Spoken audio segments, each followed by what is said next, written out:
बिस्मिल्लाहिर्रहमानिर्रहीम। अस्सलाम वालेकुम नाज़रीन, आप देख रहे हैं प्रोग्राम पब्लिक ओपिनियन और मैं हूं आपके साथ ज़रिया इरफान। अक़वाम मुत्तहिदा की जनरल असम्बली का 80वां इजलास वज़ीर-ए-आज़म शहबाज शरीफ आज जनरल असम्बली के इजलास से मुखातिब होंगे। वज़ीर-ए-आज़म का शेड्यूल इस बार नहायत मसरूफ़ है। वो इजलास की इफ्तिताही सेशन में शरीक होने के साथ साथ अमरीका और कतर की मेज़बानी में बुलाए गए अरब और इस्लामी ममालिक के खुसूसी सरबराही इजलास में भी शिरकत करेंगे। वज़ीर-ए-आज़म को इस इजलास में खुसूसी तौर पर मदऊ किया गया है, जिससे इस बात का इंदिया मिलता है कि पाकिस्तान का मौक़िफ़ आलमी सतह पर अहमियत इख्तियार कर चुका है। इस दौरे के दौरान वज़ीर-ए-आज़म की मुलाकातें भी खासी अहम होंगी। वो ऑस्ट्रिया की चांसलर क्रिस्टीना स्टॉकर, कुवैत के वली अहद और वज़ीर-ए-आज़म शेख सबाहुल खालिद, आलमी बैंक के सदर अजय बंगा और IMF की मैनेजिंग डायरेक्टर क्रिस्टलिना जॉर्जिया से मुलाकातें करेंगे। तहम इन तमाम सरगर्मियों के बीच आलमी तवज्जो एक बार फिर मसला फ़लस्तीन पर मरकूज है। हालिया हफ्तों में G7 के 3 ममालिक और 2 मुस्तकिल सलामती काउंसिल के अरकान की जानिब से फ़लस्तीन को तस्लीम करना एक बड़ी सिफारती पेशरफ समझी जा रही है। सवाल यह है कि आया ये महज कागजी कार्रवाई है या अमली इक़दामात में भी ढल सकेगी। मगरबी ममालिक की तरफ से फ़लस्तीन को तस्लीम करना बज़ाहिर एक संजीदा रियासती इक़दाम दिखाई देता है, मगर बाज़ तज्ज़ियाकारों का मानना है कि ये ज़्यादातर अपने अपने ममालिक में बढ़ते हुए अवामी दबाव का नतीजा है। दूसरी जानिब इसराइली हुकाम ने अक़वाम मुत्तहिदा की इन काविशों को ड्रामा करार देते हुए फ़लस्तीन को तस्लीम करने वाले ममालिक को नताइज की धमकियाँ दी हैं। ये बात भी अहम है कि आज ही मुस्लिम ममालिक रहनुमाओं की मुलाकात अमरीकी सदर डोनाल्ड ट्रंप से तय है, जहाँ वो मुबैना तौर पर एक जामे अमन मंसूबा पेश करेंगे। अल जज़ीरा की रिपोर्ट के मुताबिक ट्रंप के मुजव्वज़ा मंसूबे के नकात में गज़ा से इसराइली फ़ौज की इनखला की टाइम लाइन, हमास के साथ कैदियों के तबादले के जरिए 60 रोज़ा जंग बंदी, अरब और इस्लामी ममालिक के अमन दस्तों की तैनाती, फ़लस्तीनी अथॉरिटी के तहत अमूरी नज़्म व नस्क, गज़ा की दोबारा तामीर के लिए आलमी फंडिंग और 2 रियासती हल के लिए सिफारती रोड मैप शामिल है। लेकिन इस पूरे मंसूबे का सबसे मुतनाज़ पहलू हमास को इस अमल से मुकम्मल तौर पर बाहर रखने की तजवीज़ है, जो कि कई सवालात को जन्म देती है। मसलन मसला फ़लस्तीन को तस्लीम करना महज इलाकाई इक़दाम होगा या इसके अमली असरात भी सामने आएंगे? क्या ट्रंप मुस्लिम रहनुमाओं की हिमायत हासिल कर पाएंगे और एक जामे अमन मंसूबे को हकीकत कर पाएंगे? अगर अरब और मुस्लिम ममालिक के अमन दस्ते गज़ा में तैनात किए जाते हैं तो क्या हमास और इसराइल दोनों इसे कबूल करेंगे? और सबसे अहम और इम्पॉर्टेंट क्वेश्चन ये कि हमास के बगैर फ़लस्तीन में कोई भी अमन मुआहिदा पायदार साबित हो सकता है? ये बहुत बड़ा सवालिया निशान है। इन टॉपिक्स पर मुझे ज्वाइन कर रहे हैं सीनियर सहाफ़ी तज्ज़ियाकार रिजवान रज़ी साहब, इसार राना साहब और ब्रिगेडियर रिटायर्ड फारूक हमीद साहब प्रोग्राम में मेरे साथ शामिल होंगे। सबसे पहले बात करते हैं अपने प्राइम मिनिस्टर की, जो कि इस वक्त मौजूद हैं अमेरिका और जनरल असम्बली के इजलास से उन्होंने मुखातिब होना है। ये कितनी बड़ी डेवलपमेंट है, क्योंकि बहुत सारी अहम मुलाकातें जो हैं वो शेड्यूल हैं। रिजवान रज़ी साहब, आज न सिर्फ प्राइम मिनिस्टर साहब का खिताब बड़ा इंपॉर्टेंट होगा और इसके बाद जो उनकी मेल मुलाकातें हैं अरब और इस्लामी ममालिक के सदूर के साथ, सरबराहान के साथ, ये आप कितनी बड़ी सिफारती कामयाबी और डिप्लोमेसी का एक वो दिखते हैं, एक नया चैलेंज पाकिस्तान के लिए? देखिए, ये जो कॉन्फ्रेंस है ये तकरीबन फ़लस्तीन के गिर्द घूम रही है, लेकिन मैं इसमें जो चीज़ देख रहा हूँ कि प्राइम मिनिस्टर ऑफ पाकिस्तान को 1-on-1 मुलाकात की बजाय 6 मुसलमान ममालिक के एक ग्रुप में, जिसका कि वो कन्वीनर नहीं है, जैसा कि आपने बताया कि अमेरिका और कतर ने एक मुश्तरका मीटिंग बुलाई है, उसके अंदर Pakistan is one of the participant, जबकि हमारे दफ्तर खारजा ने जो परसों या कल प्रेस रिलीज जारी की थी वो कोई और कहानी सुना रही थी।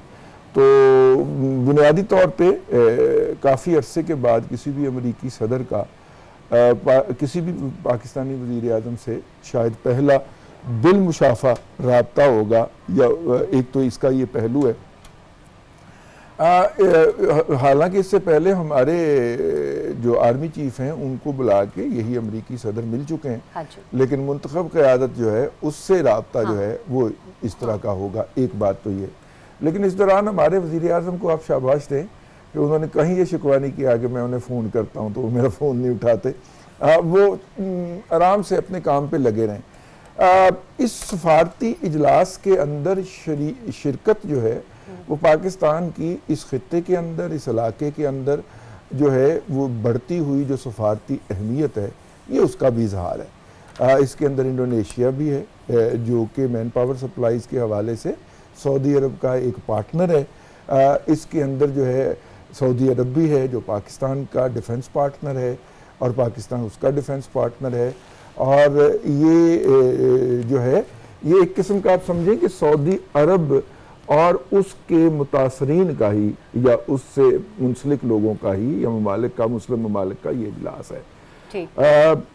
باقی جو فلسطین کی بات ہے وہ پھر ہم اگلے بالکل آگے چل کر بات کریں گے. مجھے اس میں جو پازیٹیوٹی نظر آ رہی ہے وہ یہ ہے کہ کچھ آگے بڑھ سکتے ہیں، جیسے آگے بڑھا جا سکتا ہے، جیسے کہ اس گروپ سے جو ٹرمپ صاحب ہیں وہ فلسطین کے حوالے سے کچھ نیگوشیٹ کرنے کی کوشش جی نیگوشیشن کے حوالے سے الجزیرہ نے بھی کچھ رپورٹ دی ہے، لیکن اس کو ذرا آگے چل کے ڈسکس کریں گے. میں چاہ رہی ہوں کہ ذرا پہلے ہم پرائم منسٹر صاحب کی جو ملاقاتیں ہیں ان کا ذکر کریں، پھر آج کی جو جنرل اسمبلی کے اجلاس میں انہوں نے خطاب کرنا ہے اس کے ٹاکنگ پوائنٹس کیا ہونے چاہیے، مطلب ہمارے پینلسٹ کیا سوچتے ہیں کہ کن وہ آ چکے ہیں. اگر آپ مجھے اجازت دیجیے گا ایک ریجنل پیس کی بات کریں گے، وہ اس کے بعد گلوبل جسٹس کی بات کریں گے فوکس فلسطین پہ رکھتے ہوئے، ٹھیک ہے. اس کے بعد جو ہے وہ ٹیررزم کی بات کریں گے، کراس بارڈر ٹیررزم کی، افغانستان کی طرف سے جو پاکستان میں در اندازی ہو رہی ہے اس کے حوالے سے. یہ 3 موضوعات جو ہیں وہ اس وقت سوشل میڈیا کے اوپر سرکولیٹ کر رہے ہیں، موضوع بحث بنے ہوئے ہیں.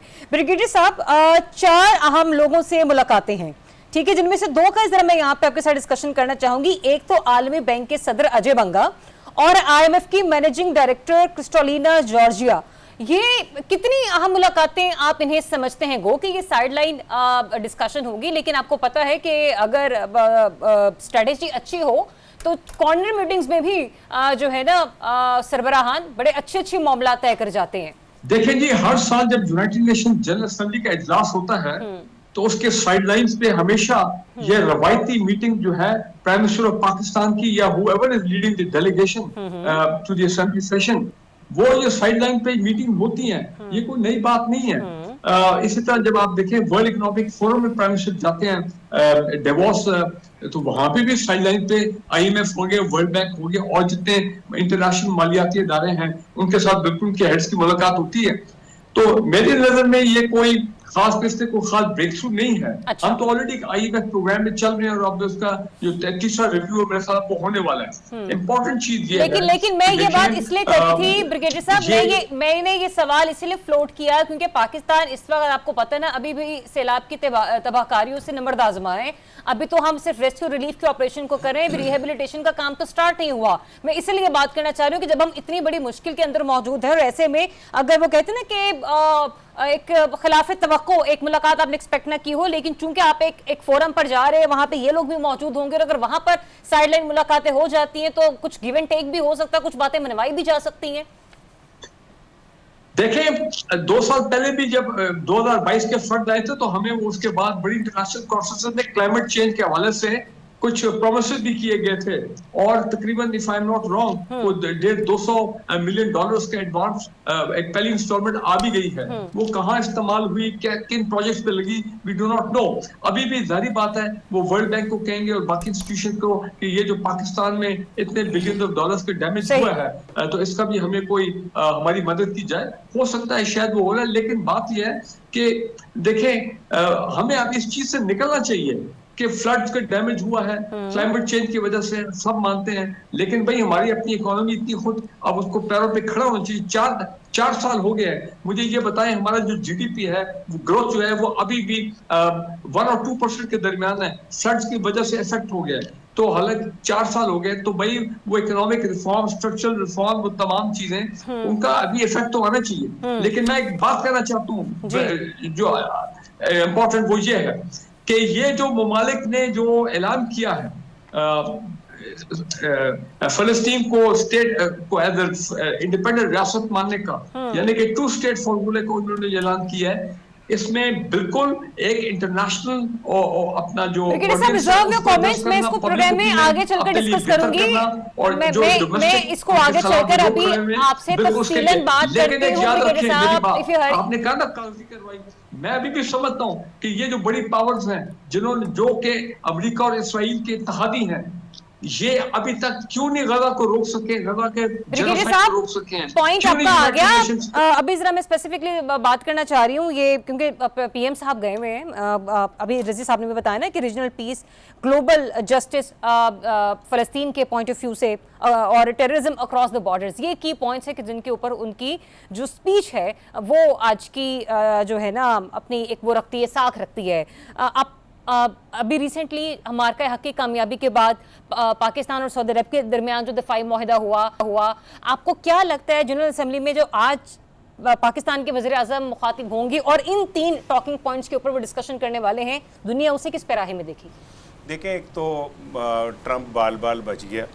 अगर उसकी डायरेक्ट मुलाकात बराह रास्त शहबाज शरीफ साहब से होती, हाँ। तो वो कहते हैं वो बड़ा बदतमीज़ है, ये वो शहबाज शरीफ ने उसके कड़ाके निकाल देने थे।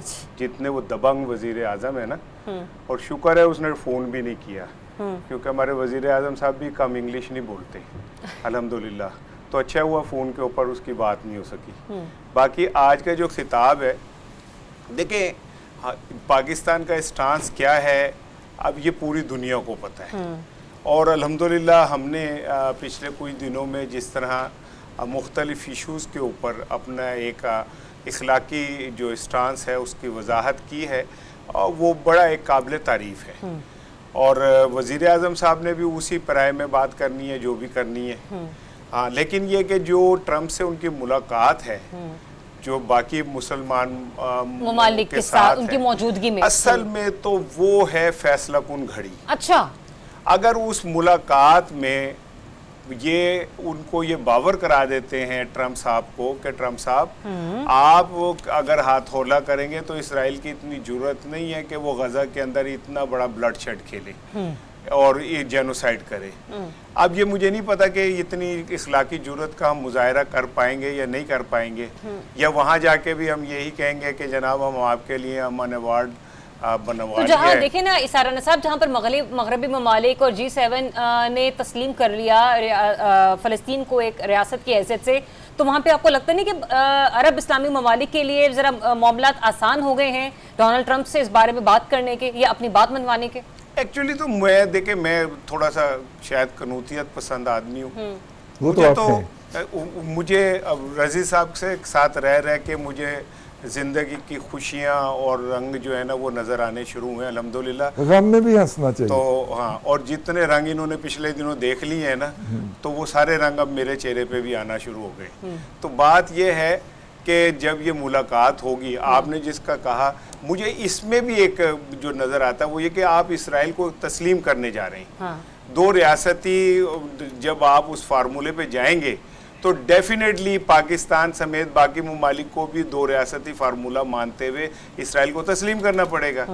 और इसमें बारीकी है कि वो हमास को माइनस करना चाहते हैं। हाँ जी, हाँ जी। क्योंकि हमास वो इनके पाँव का कांटा है जिसने इनको कभी भी कंफर्टेबली चलने नहीं दिया। अगर ये हमास ना होती तो ये अब्राहम अकॉर्ड कब का हो गया होता। हमास ना होती तो बकौल MBS के एशिया के एक ताकतवर इस्लामी मुल्क समेत 7-8 ममालिक अगले दिन उसे तस्लीम करने जा रहे थे। ये तो हमास ने बीच में टांग अड़ाई और दुनिया का नक्शा बदल गया। बेशक गजा के अंदर जो कुर्बानियां दी गई वो हमेशा तारीख में याद रखी जाएंगी, लेकिन ये भी याद रखा जाएगा कि दुनिया का यहूदियों और मुसलमानों के दरमियान सबसे बड़ा एकॉर्ड इसलिए रुक गया कि हमास ने एन मौके के ऊपर अपनी मुदाखलत की और करके सारी चीज़ों को रोक दिया। तो ये बड़ा इम्पॉर्टेंट है कि पाकिस्तान को इस बात को समझना चाहिए कि हम इसराइल को तस्लीम तभी करेंगे जब फ़लस्तीन को उसका मुकम्मल स्टेटस जो है एक रियासत वाला, जब तक वो नहीं मिलता हमें इस चक्कर में नहीं आना चाहिए कि 2 रियासती फार्मूला मान लें और उसे भी तस्लीम कर लें, उसे भी कर लें। ये तो आपके एनालिसिस है और आपकी ऑब्जर्वेशन है, लेकिन मैं एक ब्रेक पर बढ़ना है और पहले मैं सवाल छोड़े जाती हूँ कि हमास के बगैर फ़लस्तीन में कोई भी अमन मुआहिदा पाया तकमील तक पहुँच सकता है या नहीं? आने के बाद रज़ी साहब आपसे इसका जवाब लूंगी। Stay tuned. Welcome back once again. Break पर जाने से पहले एक सवाल छोड़ा था मैंने कि हमास के बगैर फ़लस्तीन में पीस, अमन, क्या ये मुमकिन हो पाएगा या नहीं? ये एक बड़ा इंपॉर्टेंट क्वेश्चन है, क्योंकि जिसने सारी जंग लड़ी हो, जिसने सारी मेहनत कर रखी हो, उसके बाद अगर आप उसको हटाने की कोशिश करेंगे तो रिएक्शन भी आ सकता है। मुझे क्या बताइएगा रज़ी साहब, ये आपको इतना आसान नज़र आता है? ये शराइत में भी एक हिस्सा हो सकता है, लेकिन कि क्या ये शराइत भी आपको कबूल होती हुई नज़र आती हैं और इसके बगैर पीस? हाँ, ये शराइत जो हैं ये उन कुव्वतों ने तरतीब दी हैं जो कुव्वतें जो हैं जो हमास के मुखालिफ रही हैं हमेशा, भले वो मुसलमान ममालिक की सफ़ों के अंदर हों या भले वो अमेरिका हो, ये सारे वहाँ से उसको मिनहा करना चाहते हैं, माइनस करना चाहते हैं। हिजबुल्लाह एक दूसरा थ्रेट था, रहा है, उसको तो ये माइनस करने में और डिसआर्म करने में कामयाब रहे हैं। जो अमन मुआहदा हुआ, ईरान का सीज फायर हुआ और कतर ने ही करवाया, उसके अंदर सर फहरिस्त तो हम अपना हिजबुल्लाह को डिसआर्म करना था। तो उसका नतीजा देख लें कि जैसे ही हिजबुल्लाह को डिसआर्म किया लेबनान ने इसराइल के साथ मिलकर, तो उसके नतीजे में लेबनान को क्या इसराइल से मार पड़ना बंद हुई, कुट पड़ना बंद हुई? क्या इसराइल ने लेबनान के वो हिस्से जो उसने हालिया दिनों में जाके ऑक्यूपाई किए थे वो छोड़े? नहीं, ऐसा नहीं हुआ। नंबर एक। नंबर दो, गुज़िश्ता कम से कम 30 साल से मैं देख रहा हूँ जो भी इंतखाबात फ़लस्तीन में फ़लस्तीनियन अथॉरिटी के तहत जो वेस्ट बैंक है वहाँ हो या गज़ा में हो, ओवरवेलमिंगली वहाँ पे हमास जो है वो जीतती है, ओवरवेलमिंगली। और फिर उसके बाद सौदेबाजी होती है, और वो जो महमूद अब्बास नामी एक मसखरा जो है जिसको मुसल्लत किया हुआ है फ़लस्तीन के ऊपर बतौर सदर, उसको फिर सौदेबाजी ये होती है कि चले ये हिस्से की हुकूमत आप हमें दे दें और हमारी सदारत ओवरऑल तस्लीम कर लें और ये गज़ा के ऊपर आप करते रहे। पहले इसराइल ने हमला गज़ा पे किया था और अब देखिए गज़ा की तबाही और बर्बादी होती रही है, लेकिन उस पर किसी अरब मुल्क के मुंह से कोई एक लफ्ज़ नहीं फूटा। लेकिन जैसे ही उस इसराइल ने बाकायदा ऐलान किया कि हम मगरबी किनारे के ऊपर जो पट्टी है उसको अपने अंदर, मगरबी किनारा जो है वो इसराइल में मर्ज कर लेंगे जी, तो परसों कल MBS ने भी धमकी लगा दी कि ऐसा करना जो है वो काबिल कबूल नहीं है। और मुत्तहिदा अरब अमारात ने भी कह दिया कि इसे जो है वो इब्राहिम अकार्ड से हमारी रवानगी तस्वर किया जाएगा, हम आपके साथ अपनी ताल्लुकात के ऊपर नज़रसानी करेंगे। यानी कि अरब के अंदर भी गज़ा के लोगों के लिए एक अजीब तरह की बेहिसी मौजूद है। मैं आपको ये अर्ज़ कर दूं कि अवामी उमंगों की जो आइनादार क़यादत है उसको आप कत्ल करेंगे तो उसका नतीजा क्या निकलेगा कि उसकी जगह 10 लोग आगे आएंगे। सही, एक बंदे को आप शहीद कर देंगे। हमास की पूरी क़यादत ख़त्म कर दी ईरान के अंदर और दूसरे ममालिक के अंदर, वो बेचारे जो बैठे हुए थे वहाँ पे उनको ख़त्म कर दिया। और ये जो कतर के ऊपर हमला है ये भी हमास की क़यादत को ख़त्म करने के लिए। ऐसा ही था। लेकिन क्या हमास के क़यादत के वो ओहदे खाली हो गए? नहीं। और अगला खड़ा हो जाता है। मजबूती भी इस वक्त हमास की मौजूदगी की राना को एक तारीखी हकीकत याद दिला लूं, ये मुसलमानों की और बड़े सगीर की भी ये तारीख रही है। हमने एक अजान के लिए 21 लोगों की कुर्बानी दी। बेशक ऐसे किया, ये ऐसे ही होता है। इस तरह की आज़ादी की तहरीकों के अंदर ऐसे ही हुआ करता है। लेकिन अगर हमास को माइनस करके कोई शख्स ये समझ रहा है कि वो फ़लस्तीन के अंदर अमन ले लेगा या इसराइल के अंदर अमन ले लेगा, मेरा ख्याल है वो अहमकों की जन्नत में बसता है। ठीक है, फॉर द टाइम बीइंग तो ये हो सकता है। अच्छा, पर लॉन्ग टर्म इसके नतीजे आपको कुछ महीनों और हफ्तों के बाद वो चिंगारी दोबारा फूट पड़ेगी, क्योंकि इसराइली का नजायज रियासत है, उसके वजूद के साथ अमन मुमकिन नहीं है। इसीलिए ये जो इस वक्त पूरी साजिश हो रही है और मगरबी ममालिक कर रहे हैं 2 रियासती हल के नाम के ऊपर, और पाकिस्तान भी उसमें कहता है। अच्छा, ये जो आपने मगरबी ममालिक की 2 रियासती हल की जो आपने कहा ना साजिशी थ्योरी, जिस तरफ आपने इशारा दिया ब्रिगेडियर साहब, इसमें तो ये भी एक उनसर आ रहा है सामने, और माहिरीन जो हैं वो इस बारे में बात करते हुए नजर आ रहे हैं कि जो मगरबी ममालिक के अंदर बड़ी पुरजोर तहरीक चल रही है, अपना तख्ता वो कहते हैं कि पलटने या उलटने के हवाले से भी कुछ शुबहात इन्हें मुब्तला है। यही वजह है कि ये फ़लस्तीन को 2 रियासती हल की तरफ लेकर जाने की है। दिल से یا یوں کہہ لیجئے کہ اپنے مفاد کو دیکھتے ہوئے تو یہ قطعی نہیں چاہیں گے کہ فلسطین جو ہے نا وہ آزاد ریاست کے طور پر تصور کی جائے، لیکن جو وہاں کے لوگوں کا پریشر ہے اپنی حکومت کے بچاؤ کے لیے شاید ان اقدامات کی طرف بڑھا جا رہا ہے. آپ کو بھی ایسا ہی لگتا ہے؟ دیکھیں، امریکہ اور اسرائیل کی پری کنڈیشن ہے کہ حماس جو ہے وہ سرنڈر کرے. اب حماس سرنڈر کرنے کو تیار نہیں ہے. بے شک اسرائیل نے حماس کے جو ٹاپ لیڈر ہیں جو لیبنان میں تھے اور اس کے بعد ایران میں اور پھر ابھی ریسنٹلی قطر میں ان کو ایلیمنیٹ کرنے کی کوشش کی ہے. آج پریزیڈنٹ پیلسٹین اتھارٹی عباس صاحب نے ایک پیغام جاری کیا ہے online address to general assembly.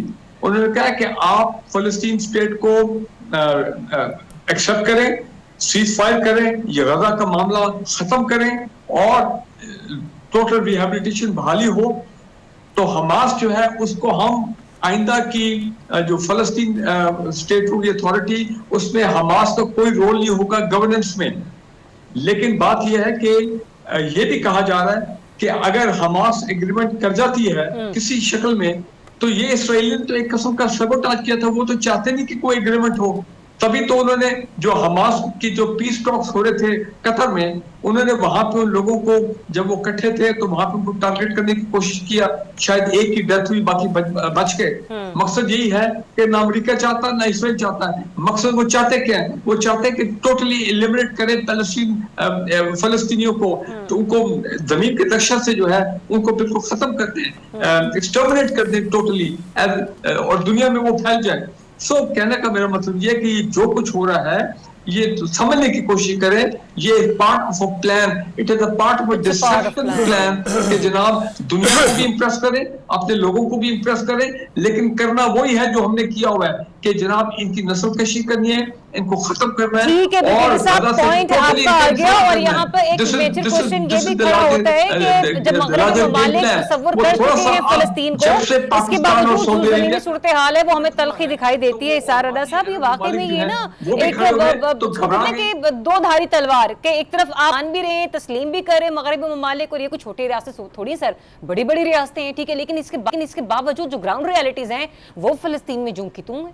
دیکھیں، اتنا ظلم ہوا غزہ پہ اور دنیا کے تاریخ میں شاید اس طرح کسی ایک شہر کو چاروں طرف سے بند کر کے نہیں مارا گیا. بڑے بڑے ظلم ہوئے ہیں دنیا میں، لیکن اس طرح نہیں ہوا کہ کسی ایک شہر کی کمک بھی بند کر دیں، کھانا بھی بند کر دیں، اس کے ہاسپٹل بھی تباہ کر دیں، سارا کچھ. لیکن کیا آپ نے حماس کو شکست دے دی؟ نہیں دی. آج بھی حماس حقیقت کے طرح آپ کے سامنے کھڑی ہے. امریکہ کی تمام ٹیکنالوجی، اسرائیل کی تمام بربریاں، ان کے تمام اب CIA اور فلاں موساد اور یہ اور وہ سب مل کے کیا حماس کے مکمل ٹھکانوں کا پتہ لگا سکی؟ نہیں لگا سکی. ان سرنگوں کا پتہ لگا سکی جہاں حماس کے جو آپریشنز ہیں وہ ہوتے ہیں. تو اس کا مطلب یہ کہ حماس کو یہ شکست نہیں دے سکے، اور یہی وجہ ہے کہ ان کے پیر میں کھٹکتا ہے، ان کے دل میں نا کہ وہ کسی طرح ہم حماس سے پیچھے چھڑا لیں. یہ محمود جیسے رضی نے کہا کہ وہ نوٹنکی باز جو ہے، ایک تو ہر جگہ پہ ہی مجھے نوٹنکی باز وزیر اعظم مل جاتے ہیں، میں تو حیران ہی ہو جاتا ہوں کہ کہیں پہ بھی کوئی اس طرح کا نہیں ہوتا کہ جو عوام کے حقیقی ترجمان ہو. وہ اوپر آ کے بیٹھ گیا ان کے، تو وہ کیسے چاہے گا کہ حماس جو ہے وہ یہاں رہ جائے؟ وہ تو کہے گا کہ جی ہم نہیں حصہ دیں گے، یوں نہیں کریں گے، فلاں نہیں کریں گے. لیکن حقیقت یہ ہے کہ اگر آج لمحہ موجود میں غزہ کی تمام تر بیچارگیوں کے باوجود دیکھیں دنیا بھر کے حکمران ذریعاب جو ہیں نا وہ آج بھی نہیں چاہتے کہ فلسطین کا مسئلہ حل ہو، لیکن عوام دنیا بھر کی جو ہے ان کے دل میں جو غزہ کے لیے تکلیف پیدا ہوئی ہے یہ اللہ کی طرف سے ایک دیوی عنایت ہے کہ وہ لوگ جو نہیں چاہتے کہ غزہ کا معاملہ ہو یا فلسطین کو ان کی عوام کھڑی ہو گئی. ٹھیک ہے، پاکستان میں ہم کیونکہ سیکیورٹی وجوہات کی بنا پر ہم فلسطین کے حق میں نہیں ریلی نکالنے دیتے، ہم فلسطین کا جھنڈا یا اسرائیل کو گالی نہیں دینے دیتے، ہمارے مسائل ہیں، ہم احتیاط سے بہت زیادہ چلنے کے عادی لوگ ہیں. لیکن دنیا میں تو لاکھوں لوگ سڑکوں پہ نکلے، آسٹریلیا کے اندر ٹرین کے اندر وہ آپ نے ویڈیو دیکھی ہوگی کتنے منٹ وہ ٹرین چلتی رہی اور لوگوں کی قطار آپ دیکھیں. برطانیہ میں دیکھ لیں, جرمن میں دیکھ لیں, آپ دنیا کے کسی ایک ملک کا نام لیں جہاں لوگ لاکھوں کروڑوں کی تعداد میں باہر نکلے. تو یہ فتح عوام کی فتح ہوگی, پوری دنیا کی عوام کی فتح ہوگی. انہوں نے ثابت کیا کہ ٹھیک ہے حکمران بے حس ہو سکتے ہیں, عوام جس کے ساتھ کھڑے جو انہیں ہرانا یا انہیں ناکام کرنا ممکن نہیں ہوتا. شرائط کے اوپر لہرایا جائے گا, اس بات کریں گے پروگرام کے اگلے اور آخری سیگمنٹ میں, کہ جس میں کچھ جو خدشات ہیں, کہ جو شرائط ہیں اس کے خاکہ الجزیرہ نے پیش کیے ہیں, وہ چیزیں میں ضرور ٹیبل پر رکھ کر اپنے مہمانوں سے جاننے کی کوشش کروں گی کہ کیا ایسی پاسبلٹیز موجود ہیں. Stay tuned. جی ویلکم بیک ونس اگین. ناظرین, کچھ شرائط منظر عام پر آئی ہیں. الجزیرہ نے انہیں رپورٹ کیا ہے. جنگ بندی اور انخلا کے حوالے سے, فلسطین کے حوالے سے میں یہاں پر بات کر رہی ہوں. بعد از جنگ سلامتی اور استحکام, عبوری حکومت اور نظم و نسق, دوبارہ تعمیر اور انسانی امداد, فلسطینی ریاست کو تسلیم کرنا, اس کے کچھ خد و خال بھی ہیں. اچھا, سوال یہاں سے بھی بڑا امپورٹنٹ ہے کہ کیا ٹرمپ جو ہے, جن کی ملاقات جو ایکسپیکٹڈ ہے مسلم رہنماؤں سے, جو امن معاہدے کی پیشکش وہ کر رہے ہیں, جس کے مطابق 60 روز میں فائر بندی ہوگی اور قیدیوں کی رہائی کے خط سے جوڑا جا رہا ہے, اور جو کیا کہتے ہیں اسرائیلی فوج کا انخلا ہے, اس کی شرائط بھی منظر عام پر رکھی گئی ہیں. کیا یہ ڈویبل ہوگا اور مسلم ممالک اس کے لیے ٹرمپ کے ان شرائط کو سپورٹ کریں گے؟ Do you agree with this? مطلب آپ کی اپنی آبزرویشن کیا کہتی ہے, اور مسلم ممالک کی سوچ جو اب تک ہی رہی ہے رضی صاحب, اس کے مطابق آپ کو یہ معاہدہ ہوتا ہوا نظر آ رہا ہے؟ دیکھیے, امریکہ کی جس طرح کی کریڈیبلٹی اس وقت عالمی سطح پہ رہ گئی ہے, اس کی تو سیکیورٹی گارنٹی کوئی ماننے کو تیار نہیں ہے. اگر اس کی سیکیورٹی گارنٹی لوگ مانتے ہوتے تو اس وقت سعودی عرب پاکستان سے دفاعی معاہدہ نہ کرتا, کیونکہ امریکہ کی سیکیورٹی گارنٹی تھی نا اس کو. اگر اس کی سیکیورٹی گارنٹی ویلڈ ہوتی تو قطر کے اوپر حملہ نہ ہوتا. امریکہ اپنی کریڈیبلٹی لوز کر رہا ہے, اور یہ شارٹ ٹرم امپیکٹ نہیں ہوگا. برگیڈیئر صاحب, آپ میری بات کو میں چاہوں گا اس پہ تبصرہ کیجئے گا. یہ شارٹ ٹرم امپیکٹ نہیں ہے, یہ امریکی فلسفی کا, امریکہ کی خارجہ پالیسی کا لانگ ٹرم زوال ہے, کہ اب اس کی سیکیورٹی گارنٹی کے اوپر نہ یوکرین بچ سکا نہ قطر بچ سکا. اور امریکہ بڑے دھڑلے سے کہتا ہے کہ اچھا وہ تو آپ نے $20 ارب والی لی ہوئی تھی نا گارنٹی, اب آپ $50 ارب والی گارنٹی لے لیں تو ہم. سر بیمہ پالیسی, سر گارنٹی بھی نہیں, بیمہ پالیسی. اب مزے کی بات یہ ہے, یا دکھ کی بات, تکلیف کی بات یہ ہے کہ اسرائیل کی کوئی ریلائبلٹی نہیں ہے.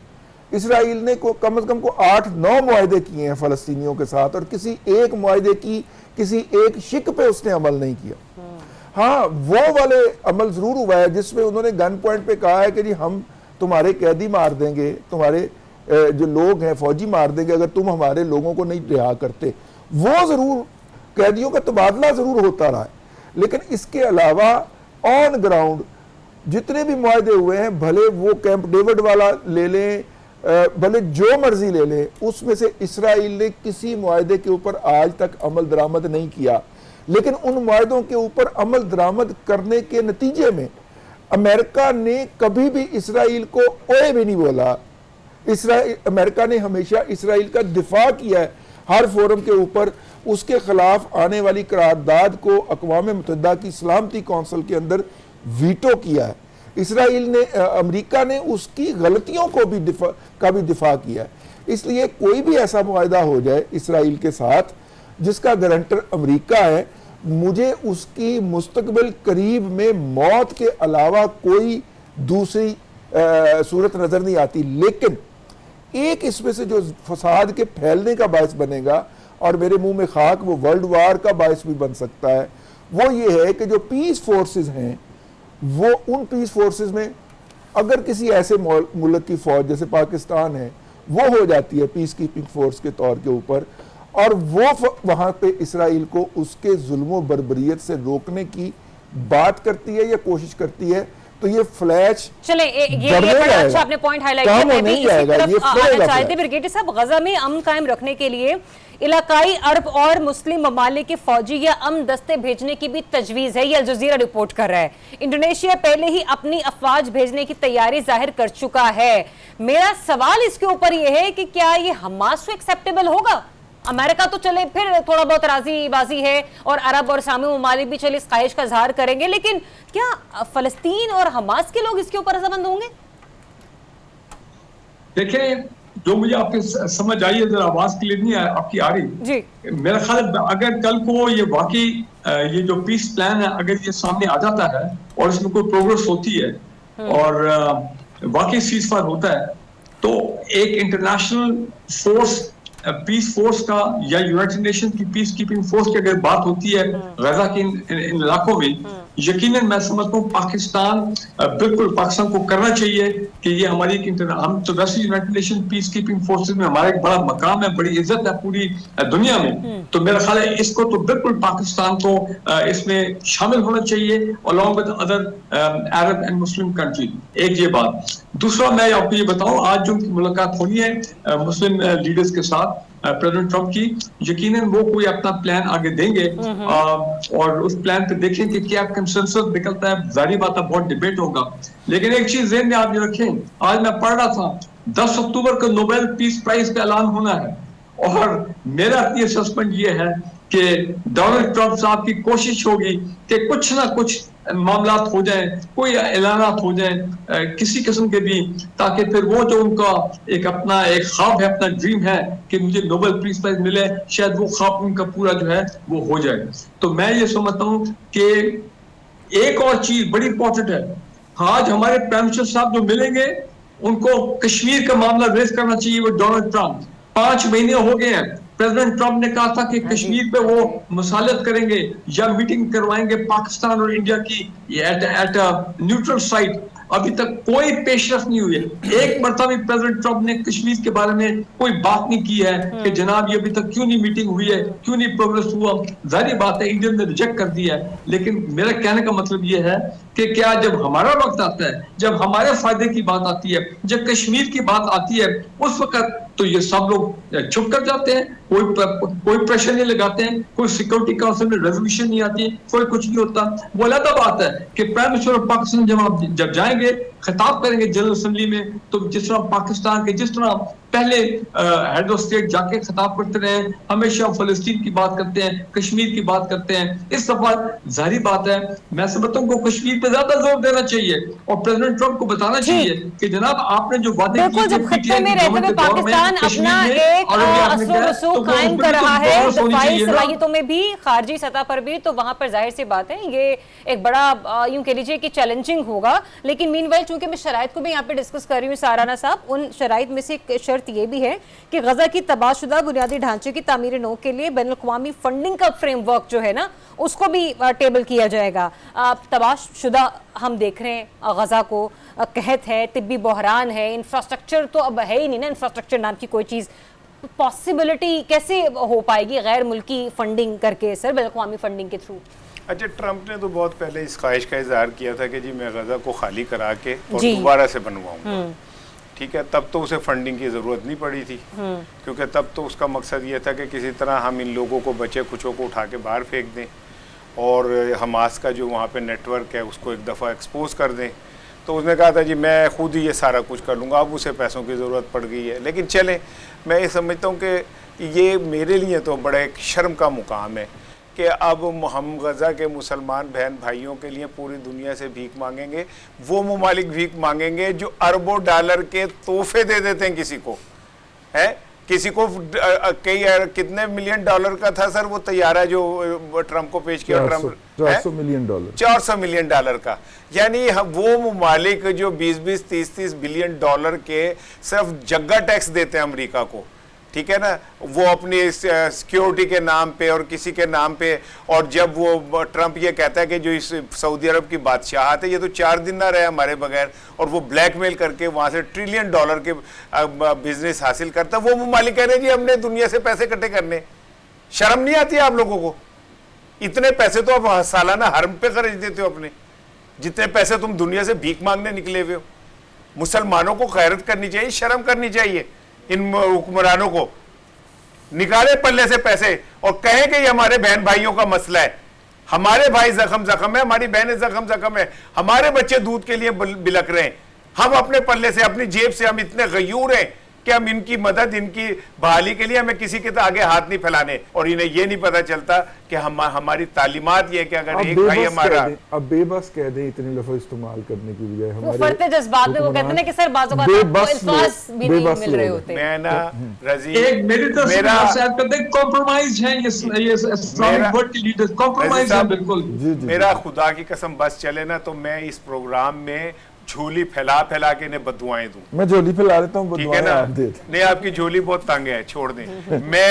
میرا دل کرتا ہے مجھے اس شخص کے وہ جملے یاد ہیں جس نے اپنی نوزائیدہ بیٹی کو گود میں اٹھایا ہوا تھا, شہید بیٹی کو, اور اس نے آسمان کی طرف منہ کر کے کہا تھا نا کہ یا نبی صلی اللہ علیہ وآلہ وسلم دیکھ لیں ہم آپ سے محبت کے لیے اپنی ساری جانیں قربان کرتے. بڑے بے شرم لوگ ہیں یہ, شرم نہیں آتی ان لوگوں کو جو اپنے بہن بھائیوں کو اس طرح مرتا ہوا دیکھتے. ایک اسپیچ لیس مومنٹ ہے ہمارے لیے بھی, ڈیفینیٹ سی بات ہے کہ آج کا اجلاس بڑا امپورٹنٹ ہوگا کیونکہ پاکستان تو جا ہی رہا ہے. پاکستان کے علاوہ بھی جو میں بھی ڈسکس کر رہی تھی اور پورا میڈیا ڈسکس کر رہا ہے کہ 6 اہم مسلم ممالک جو ہے ان کی بھی ٹرمپ سے ملاقات جو ہے وہ متوقع ہے. امیدیں باندھی ہوئی ہیں, ہم نے بھی امیدیں باندھی ہوئی ہیں, غزہ کے مظلوم بہن بھائیوں نے بھی امیدیں باندھ رکھی ہیں. تو گزارش یہ ہے ہماری آپ سے کہ کچھ ایسا کیجئے گا کہ مسلم امہ کی سلامتی کے جو معاملات ہیں وہ بھی بہتر اور خوش اسلوبی کے ساتھ رہ پائے, اور یہ جو غریب اور یہ مظلوم اگر آپ سے کوئی امید لگائے بیٹھے ہیں تو آپ کوئی بہتر فیصلے ان کے حق میں کر کے آئیں. اجازت دیجیے, اپنا بہت سا خیال رکھیے. اللہ حافظ.